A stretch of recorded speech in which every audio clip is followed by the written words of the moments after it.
This is a photograph of a wedding. Look at it properly. The marigolds, the borrowed chairs, the groom's terrible haircut. It was made 11 weeks ago. The wedding was in 1969, and the groom has been gone for 11 years. Nothing about this picture is real. Except, and this is the part that should bother you, somehow everything is.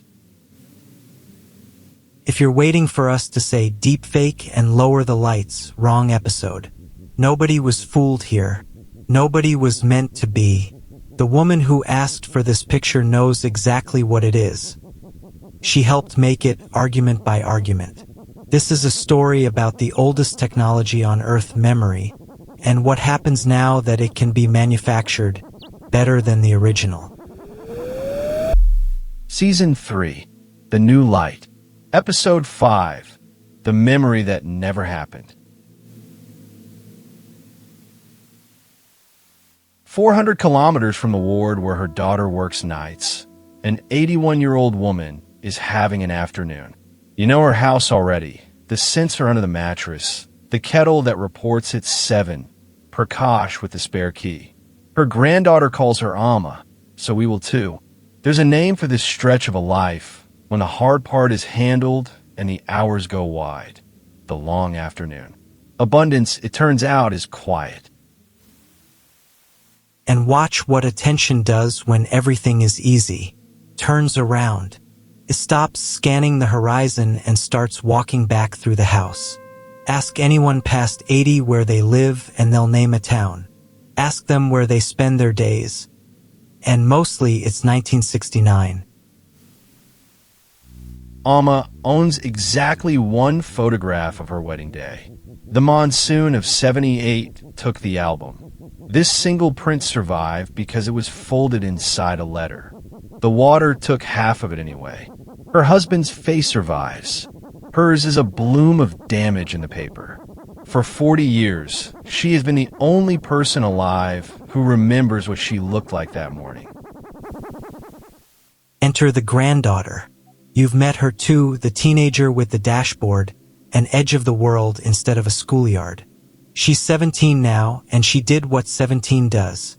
She refused to accept the monsoon's verdict. She scanned the print.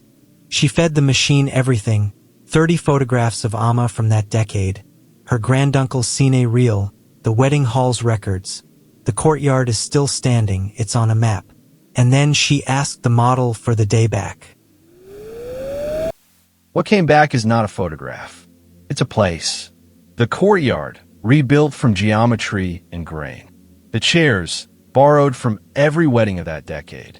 Amma's face at 23, interpolated between her sister's portrait and her own face today, run backwards through time. It is a memory manufactured from evidence. The engineers call it reconstruction. Amma calls it the day came back. And before anyone reaches for the word unnatural, this is the oldest human industry there is. Memory has never once been left alone. Bards rebuilt burning cities in metered verse, centuries after the ash. Every royal portrait in every museum is a reconstruction with better cheekbones. Your grandmother's stories got smoother every year she told them, and you knew and you asked for them anyway. We have always paid specialists to remember beautifully on our behalf. The machine didn't invent this. It industrialized it. Even the word confesses. Remember, to put the members, the parts, back together. The ancients never talked about memory like pressing play. They talked about reassembly. They knew something we spent a century of tape recorders forgetting. But the machine, like every eager apprentice, made one mistake. It made the day perfect. A clear golden sky, a dry courtyard, marigolds like fire. Amma watched the whole reconstruction with her hand over her mouth. Then she was quiet for a long time. And then she said the 5 words this entire episode exists for. Put the rain back.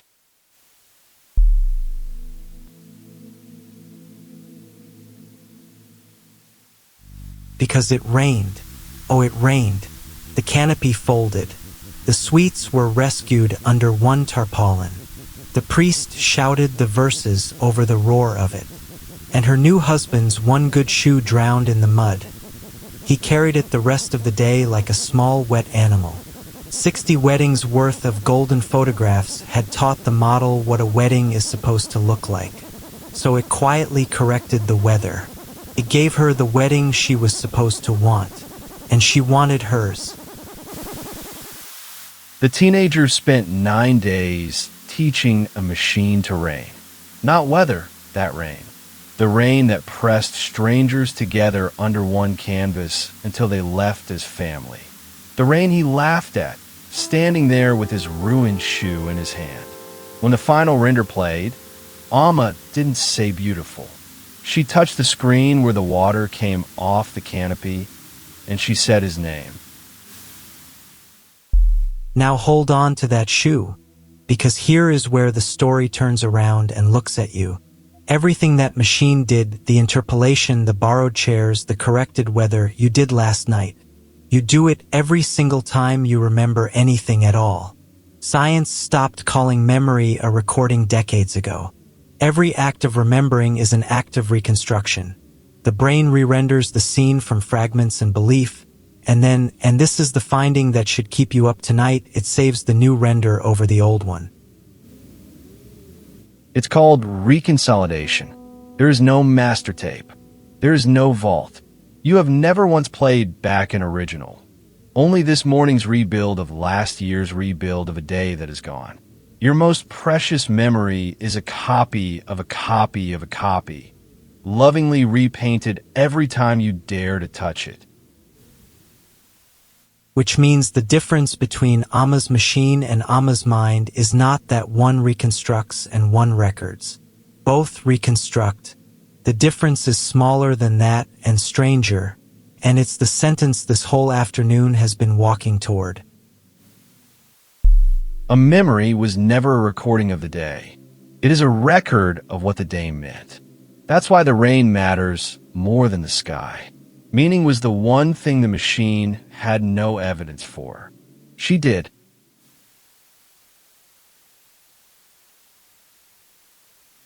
If these ideas stay with you after the video ends, keep opening the next door. And now, as every episode, the part the fear drowns out. Count what this gives back. In memory care homes, they are rebuilding rooms. A 1962 kitchen correct down to the T10, because a reconstructed room reaches people that no photograph reaches. Names come back in those rooms. Songs come back. A woman who hadn't spoken in months asked whose biscuits were in the tin. A family from a demolished street walks its children down a reconstruction of it. The children were born after the bulldozers, and now they know where the bakery was and which balcony was theirs. Historians are relighting rooms where treaties were signed at the correct hour with the correct candles. The past used to be a locked archive. It's becoming a place you can still visit. And on Sunday, the nurse called video now since the alert in March. Mother and daughter walked through the courtyard together, 400 kilometers apart. Amma showed her where the tarpaulin was. Her daughter had heard the story of the shoe her whole life. Now she's seen the shoe. For an hour, they were both at the wedding. Now the part where we split, and I'll go first because this one frightens me quietly. Her granddaughter could put the rain back, because Amma is here to insist on it. But Amma is 81. One day, the render will be the only version, and her great-grandchildren will remember that wedding better than she ever could. Every marigold, every chair, and they will remember it slightly wrong, forever, with total confidence. We are not preserving memory. We are voting on it, and the dead lose the vote. And I'd answer, the dead always lost that vote. The old deal was crueler. The day she stops telling it, the day dies with her. That was the deal for everyone, for all of history. Now, there's a version with a rain in it, signed by her own stubbornness. that will outlive her by a century. Imperfect custody beats oblivion. But I'll grant you this, and it costs me something. An heirloom you can edit is a very strange kind of heirloom. No, we're not settling this one either. 2 more mornings. It's late afternoon in her kitchen now.